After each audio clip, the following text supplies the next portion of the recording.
Hello dear brothers and sisters in Christ. This is the second video on the sermon, False Teaching and Cult Doctrines. And as in the last video, I'll put the link below for you to read it yourselves. So, we have come to degrade critical thinkers. Creating shame and embarrassment is the easiest way to silence would-be critics and prevent future ones. When someone knows that their position won't stand up against truth, their only hope is to make a mockery of the truth or discredit those who hold to the truth. This is true in any area of life. Scientists who question evolution with evidence are mocked. The evidence is seldom addressed.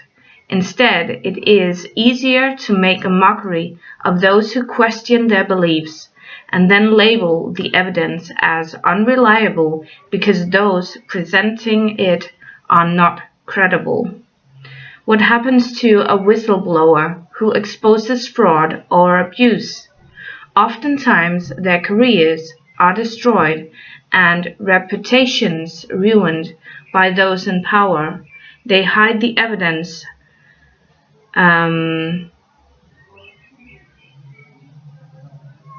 by discrediting the bearer of the truth. There does not need to be merit to the rumors that destroy a reputation. One person's words can destroy the reputation of the innocent without evidence to support the slander. This is no different with teachers who masquerade as evangelicals and promote anti-biblical doctrines. As we will see, many so-called evangelicals are teaching New Age, Buddhism, tritheism, I've never heard about that before, Mormonism, and other doctrines while using Christian jargon to keep their followers from considering reason. They discredit those who expose the truth and discourage others from thinking critically or looking at the scriptures for themselves. Before I give examples, let's see what the Bible teaches about truth. 1 John chapter 4 verse 1. Beloved, do not believe every spirit, but test the spirits, whether they are of God, because many false prophets have gone out into the world. How do we test the spirit to see if the teacher is false? Acts chapter 17 answers this question. Then the brethren immediately sent Paul and Silas away by night to Berea. When they arrived, they went into the synagogue of the Jews. These were more fair-minded than those in Thessalonica, in that they received the word with all readiness and searched the scriptures daily to find out whether these things were so. So this is why the Bereans are apologetics. Notice those who compared the doctrine of Paul to the known scripture were called noble. Paul was truly God's anointed apostle, yet believers were honored for comparing what he taught to scripture. In spite of this clear principle, countless times I have heard people say, "Touch not God's anointed." We are not to question, criticize, or oppose modern-day prophets and those claiming to be God's apostles. We have no prophets of today. We have no apostles of today. Those who think that prophets and apostles are still gifts or talents that people possess do not really understand the true word of God, because an apostle is a bearer of the gospel that lived on the days of Jesus and right after. And prophets are the prophets of old. They've already given us prophecy about what is going to happen, and they knew what was going to happen in these days and the days to come. And prophecy merely is a reflection of what is the Word of God and what the prophets already have revealed to us through the Holy Spirit. This is pollution of 1 Chronicles chapter 16 verses 21 and 22. The context of this passage is that man does not have the right to destroy those whom God has appointed. When a prophet would proclaim the word of God, wicked kings would often seek to destroy them in order to suppress the word, which convicted their sin. God is proclaiming his divine protection and rebuking the kings that sought to destroy those God sent to expose their evil deeds.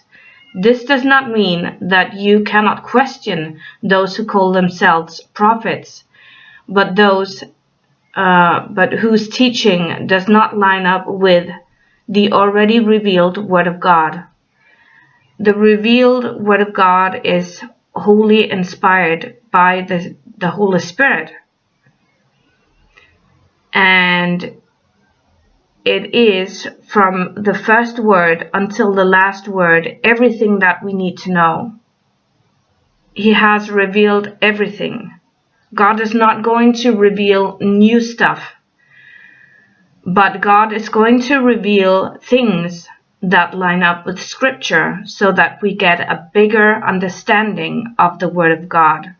That is what the Holy Spirit can reveal to us. The people were commanded to test Old Testament prophets as well. False prophets have always been around. That is why the Bible commands us to know the word of truth, and that is to study. 2 Timothy chapter 2 verse 15. And I want to give you that from the King James Version. I'm just going to find it, and I know it, but I still want you to be able to hear it from His Word.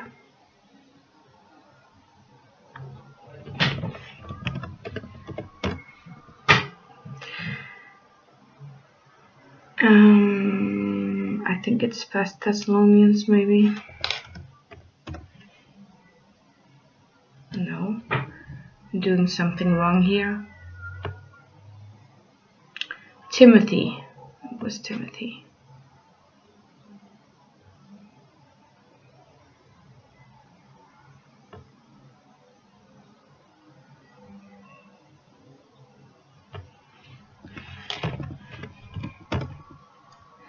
Study to show thyself approved unto God, a workman that needeth not to be ashamed, rightly dividing the word of truth.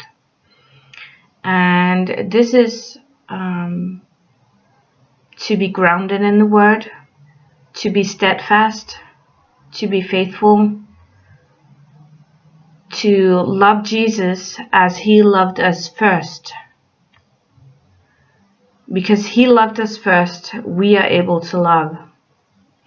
How are we to be diligent? How are we to be showing ourselves approved unto God? By knowing how to rightly divide the word of truth. We study the word so that we know how to discern truth. Those who seek the word of God will be a worker without shame. Not only are we told to know how to discern truth, but we are commanded to stand up for the truth. Look at Jude. Beloved, while I was very diligent to write to you concerning our common salvation, I found it necessary to write to you, exhorting you to contend earnestly for the faith which was once for all delivered to the saints. For certain men have crept in unnoticed, who long ago were marked out for this condemnation, ungodly men who turn the grace of our God into lewdness and deny the only Lord God and our Lord Jesus Christ. And maybe I can find that one in King James as well, but it doesn't say.